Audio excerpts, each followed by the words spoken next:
Hello guys, welcome to another video of stock market friends. Unimech Aerospace Limited guys एक upcoming IPO जो कि आज के दिन ओपन होने जा रहा है, जानेंगे complete analysis, business model, financial condition, performance, GMP कितना चल रहा है, लिस्टिंग कितना मिलेगा, अप्लाई करें या फिर नहीं, इन सभी पॉइंट्स को डिस्कस करें। चलिए फ्रेंड्स वीडियो स्टार्ट करते हैं। आईपीओ 23 दिसंबर को ओपन हो रहा है। आज के दिन 26 दिसंबर को क्लोज किया जाएगा। ₹5 का फेस वैल्यू, 745 टू 785 रुपीज पर शेयर की प्राइस बैंड, 19 शेयर्स की लॉट साइज, 500 करोड़ का इशू साइज जो कि 63,69,424 शेयर्स का इशू किया गया, जिसमें से 250 करोड़ का फ्रेश इशू और 250 करोड़ का ऑफर फॉर सेल रखा गया। मतलब 50-50% फंड रेज किया जा रहा है फ्रेश इशू और ऑफर फॉर सेल के थ्रू। और बीएससी एनएससी दोनों में लिस्टेड किया जाएगा। Book build issue IPO offer दिया गया। क्यूआईबी 50%, एचएनआई 15%, रिटेल 35% का ऑफर दिया गया। यहाँ पे एच एन आई जो है रिटेल जो है 2 लाख तक अप्लाई कर सकते हैं। H N I, small H N I 2 lakh to 10 lakh, big H N I 10 lakh से up to NII reservation portion तक अप्लाई कर सकते हैं। Employ up to 5 lakh apply कर सकते हैं। तो यहाँ पे एंकर इन्वेस्टर्स 149.55 करोड़ का फंड रेज कर चुकी है। अलॉटमेंट डेट की बात करें तो अलॉटमेंट डेट रखा गया 27 दिसंबर, 30 दिसंबर रिफंड रिलीज किया जाएगा। इसी डेट को शेयर्स डिमैट अकाउंट में क्रेडिट होगा। 31 दिसंबर लिस्टिंग डेट रखा गया है। रिटेल मिनिमम 1 लॉट अप्लाई कर सकते हैं, 19 शेयर्स मिलेंगे, 14,915 रुपीज का अमाउंट पे करना होगा। मैक्सिमम 13 लॉट अप्लाई कर सकते हैं, 247 शेयर्स मिलेंगे, 1,93,895 रुपीज पे करना होगा। Small HNI minimum 14 lot apply कर सकते हैं, 266 शेयर्स मिलेंगे, 2,08,810 रुपीज का पे करना होगा। मैक्सिमम 67 लॉट अप्लाई कर सकते हैं, 1,273 रुपीज 1,273 शेयर्स मिलेंगे, 9,99,305 अमाउंट पे करना पड़ेगा। Big HNI minimum 68 lot apply कर सकते हैं, 1,292 शेयर्स मिलेंगे, 10,14,220 रुपीज पे करना पड़ेगा। यहाँ पे प्रोमोटर कंपनी का है Anil Kumar P, Ramakrishna Kamojala, Mani P, Rajinikanth Balaraman and Pritam SV इसके प्रोमोटर है। प्री इशू होल्डिंग 91.83% का है।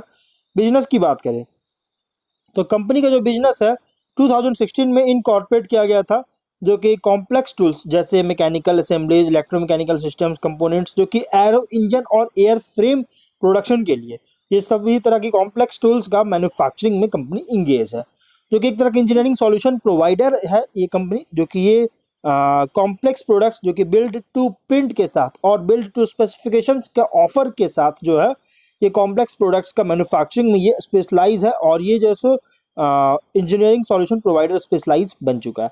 इसमें इन्वॉल्व है machining, fabrication, assembly, testing and creating नए प्रोडक्ट्स का बेस्ड ऑन स्पेसिफिक रिक्वायरमेंट्स होता है क्लाइंट्स के द्वारा एरोस्पेस, डिफेंस, एनर्जी और सेमीकंडक्टर इंडस्ट्रीज में।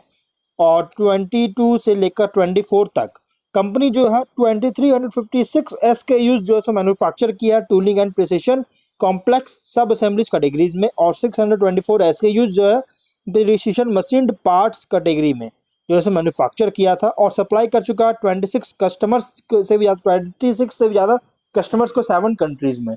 और 31 मार्च के अकॉर्डिंग 2 मैन्युफैक्चरिंग फैसिलिटीज़ है, बैंगलोर में दोनों है, और टोटल एरिया है 1,20,000 स्क्वायर फीट का। यूनिट 1 जो कि पिनिया में है, जो कि 30,000 स्क्वायर फीट में है एक है, और जो कि यूनिट 2 जो कि स्पेशल इकोनॉमिक जोन में है बैंगलोर इंटरनेशनल एयरपोर्ट के पास, 90,000 स्क्वायर फीट में है, और दोनों फैसिलिटी जो है ISO सर्टिफाइड रजिस्टर्ड है। और 31 मार्च के अकॉर्डिंग 384 एम्प्लॉयज़ का टीम था। प्रोडक्ट्स की बात करें तो एरो इंजन टूलिंग में जो कि इंजन लिफ्टिंग, बैलेंसिंग बिम्स और oil tubes, alignment fixtures, radial का centering support etcetera. Air frame tooling में lateral spar assembly, drill jig और एयर फ्रेम असेंबली प्लेटफॉर्म्स, और प्रिसिशन पार्ट्स में मिसाइल कंपोनेंट्स, और प्रेसिशन सब सिस्टम में rocker arm, HMC CDA।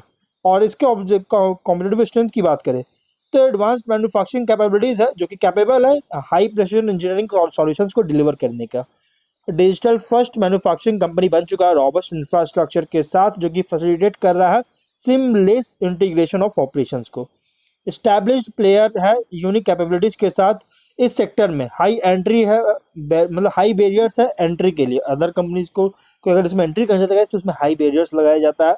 Export driven player है global delivery service model के साथ, और कंपनी जैसे रॉबस्ट वेंडर इकोसिस्टम है, स्ट्रॉन्ग सब कॉन्ट्रैक्टर मैनेजमेंट है, प्रूवन एग्जीक्यूशन कैपेबिलिटीज के साथ, जो कि ऑलरेडी एग्जीक्यूशन कैपेबिलिटीज प्रूव कर चुका है। एक्सपीरियंस्ड और कॉम्प्लीमेंट्री मैनेजमेंट टीम है, स्ट्रॉन्ग इंप्लीमेंटेशन स्किल्स के साथ और ऑपरेशनल इफेक्टिवनेस के साथ। फिनेंशियल की बात करेंगे तो 22 में एसेट्स था 56.8 करोड़ का, फर्स्ट हाफ 25 में 509 करोड़ का, लगातार इंक्रीज का बहुत तेजी से इंक्रीज किया गया। और ये जो इंक्रीज हुआ है ना 25 के फर्स्ट हाफ में इंक्रीज किया, क्योंकि 24 तक 175 करोड़ था। और नेटवर्थ 27 करोड़ का, और उसके बाद 319 करोड़ का, 390 करोड़ का, और रिजर्व एंड सरप्लस 26 करोड़ का, 113.7 करोड़ का। डेट था 17 करोड़ का, लेकिन अभी डेट है 74 करोड़ का। रेवेन्यू प्रॉफिट की बात करें 37 करोड़ का रेवेन्यू, 3.3 करोड़ का प्रॉफिट, 23 में 94.9 करोड़ का रेवेन्यू, 22.8 करोड़ का प्रॉफिट, 24 में 213.7 करोड़ का रेवेन्यू, 58.1 करोड़ का प्रॉफिट, और फर्स्ट हाफ 25 में 127.5 करोड़ का रेवेन्यू, 38.6 करोड़ का प्रॉफिट है। फिनेंशियल अगर देखा जाए टॉप लाइन या बॉटम लाइन बहुत अच्छी ग्रोथ हुआ, कंसिस्टेंट ग्रोथ हुआ guys, assets, revenue, profit, net worth, reserve, surplus सभी में ग्रोथ अच्छी देखने को मिल रहा है। आरओसी 53.53 54.36% का, डेट इक्विटी 0.32 का, RONW 53.53%, पीएटी मार्जिन 27.85% का है, जो कि पीएटी मार्जिन बहुत ही स्ट्रॉन्ग है। प्राइस टू बुक 31.77 टाइम्स का, थोड़ा सा कॉस्टली देखने को मिल रहा है। पी रेशियो 64.37 टाइम्स का है। और अगर हम बात करें कुछ और इसकी पॉइंट का, तो substantial portion of companies revenue जो है एरोस्पेस सेक्टर से आता है, स्पेशली एरो इंजन टूलिंग और एयर फ्रेम टूलिंग के मैन्युफैक्चरिंग से। इस सेक्टर का कंट्रीब्यूशन बात करें 22 में 95.8%, 23 में 94.7%, 99.35% और फर्स्ट हाफ में 98% का कंट्रीब्यूशन था। कोई भी एडवर्स डेवलपमेंट होता है इस सेक्टर में तो जिसके कारण बिजनेस ऑपरेशंस फाइनेंशियल कंडीशन को वजह से नेगेटिवली अफेक्ट कर सकता है। कंपनी का रेवेन्यू डिपेंड है फ्यू कस्टमर्स पर। टॉप 10 कस्टमर्स की बात करेंगे तो 22 से 20 फर्स्ट हाफ 25 तक 96.6%, 98.1%, 99.45% और 99.09% का कंट्रीब्यूशन था। लगातार यहाँ पे देखिए बहुत ज़्यादा कंट्रीब्यूशन था, टॉप 10 क्लाइंट्स पर डिपेंड है। कोई भी मेजर लॉस होता है इन कस्टमर से या फिर परचेज में डिक्लाइन आता है तो उसके वजह से कंपनी का ऑपरेशन फाइनेंस को अफेक्ट कर सकता है। लार्जेस्ट क्लाइंट्स की बात करें तो इसमें अकाउंट्स जो है सिग्निफिकेंट पोर्शन ऑफ रेवेन्यू के लिए, जो कि अराउंड अगर देखा जाए तो 22 में 44.47%, 23 में 59.45%, 24 में 59.82%, 25 के फर्स्ट हाफ में 58.8% का कंट्रीब्यूशन था। अगर कंपनी जो है मेजर क्लाइंट लॉस होता है, इस मेजर क्लाइंट्स का लॉस होता है तो या रेवेन्यू फ्रॉम ऑपरेशन से, तो इसके कारण अफेक्ट हो सकता है, एडवर्सली अफेक्ट कर सकता है। यूनिमैक का जो बिजनेस है डिपेंड करता है एक्सपोर्ट्स पर, जो कि 95.67% टोटल रेवेन्यू जो है इसी से जनरेट कर रहा था 6 मंथ फर्स्ट हाफ में, और 22 में 91%, 23 में 95%, 24 में 97.6% का कंट्रीब्यूशन था। और यूएस जो है सिर्फ अकेला यूएस के कंट्रीब्यूशन की बात करें 22 में 76.38% का है, 76.9% का, 92% का, और इस बार का है 82.5% का कंट्रीब्यूशन, जो कि आज बहुत ज़्यादा जो है डिपेंड करता है। और इसमें कोई भी अगर एक्सपोर्ट मार्केट में कोई भी चेंज आता है या चेंज का एडवर्स डेवलपमेंट होता है या फिर पर्टिकुलरली खासकर यूएसए और जर्मनी में, तो गाइस कंपनी के फिनांस को, ऑपरेशंस को जो है सो इम्पैक्ट कर सकता है। मेजर पोर्शन ऑफ यूनिमिक्स का जो ऑपरेशन है कैरी आउट होता है मटेरियल सब्सिडियरी के थ्रू, इनोमिक एरोस्पेस टूलिंग प्राइवेट लिमिटेड के द्वारा, जो कि हेवली रिलायंट है ऑपरेटिंग इनकम जो जनरेट किया जा रहा है इनोमिक के द्वारा, जो कि कंट्रीब्यूशन अगर देखा जाए तो 22 में था 68% का, उसका फिर 73%, उसके बाद 89% और 83.4% का फर्स्ट हाफ में था, जो कि लगातार यहाँ पे जैसे बहुत ज़्यादा कंट्रीब्यूशन था।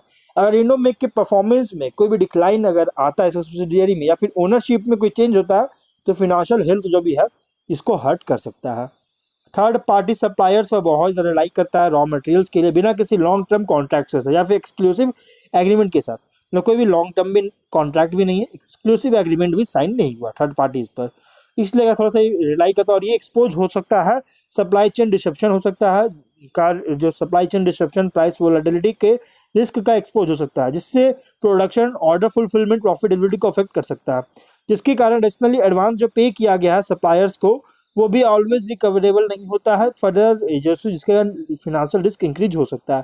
कंपनी सब्सिडियरी डायरेक्टर्स, प्रोमोटर्स और सर्टेन ऑनगोइंग लीगल प्रोसीडिंग्स में इन्वॉल्व है। एडवर्स जजमेंट के कारण गाइस बिजनेस प्रोस्पेक्ट को डेट्रीमेंटल कर सकता है। 31 अक्टूबर के अकॉर्डिंग 75 करोड़ का टोटल बोरोविंग्स था मर्टेल सब्सिडियरी के द्वारा, और कंसोलिडेटेड आउटस्टैंडिंग बोरोविंग्स था, और इसको अगर रीपे नहीं कर पाता तो फिनेंशियल पोजीशन को भी हर्ट कर सकता है। जीएमपी जो है कंपनी का 480 रुपीज का चल रहा है, जिसके अकॉर्डिंग 61% की बहुत ही स्ट्रॉन्ग लिस्टिंग मिलने जा रहा है। 1265 रुपीज पे लिस्टिंग हो रही है, लिस्टिंग इन बहुत ही स्ट्रॉन्ग मिल रहा है। ऑब्जेक्टिव क्या है, तो कंपनी जो है इसमें एक्सपेंशन करना चाहती है, मशीनरीज और इक्विपमेंट्स के परचेज के थ्रू कैपेक्स एक्सपेंशन के लिए कैपेक्स करना चाहती है, वर्किंग कैपिटल रिक्वायरमेंट और एक मटेरियल सब्सिडरी जो है इसका मतलब कि इसमें मशीनरी इक्विपमेंट का परचेज करना चाहती है, वर्किंग कैपिटल रिक्वायरमेंट फंड चाहती है, लोन है इसका रिपेमेंट करना चाहती है, जनरल कॉर्पोरेट पर्पस के लिए फंडिंग चाहती है और जिसके लिए आईपीओ लेकर आई है। तो ओवरऑल गाइस अगर आप इसमें अप्लाई करने का सोच रहे, देखिए कंपनी जो है ना ये one of the leading company है और निश प्लेस भी क्रिएट कर चुका है इस सेगमेंट में। टॉप एंड बॉटम लाइन में 24 में क्वांटम जंप देखने को मिला। फिनेंशियल परफॉर्मेंस के अकॉर्डिंग फुल्ली प्राइस रखा था, आप इसे मीडियम टू लॉन्ग टर्म के लिए कंसीडर कर सकते हैं, लिस्टिंग के लिए कंसीडर कर सकते हैं। लेकिन जो भी डिसीजन लीजिएगा अपने खुद के रिस्क पर डिसीजन लीजिएगा, ये कोई रिकमेंडेशन वीडियो नहीं है, बल्कि मैं आपके साथ डिटेल शेयर कर रहा हूँ जो कि ऑलरेडी कंपनी ने शेयर किया था। तो हम लोग वीडियो कहीं पर एंड करते हैं। अगर कोई डाउट है कमेंट बॉक्स में पूछे। मिलते हैं नेक्स्ट वीडियो में।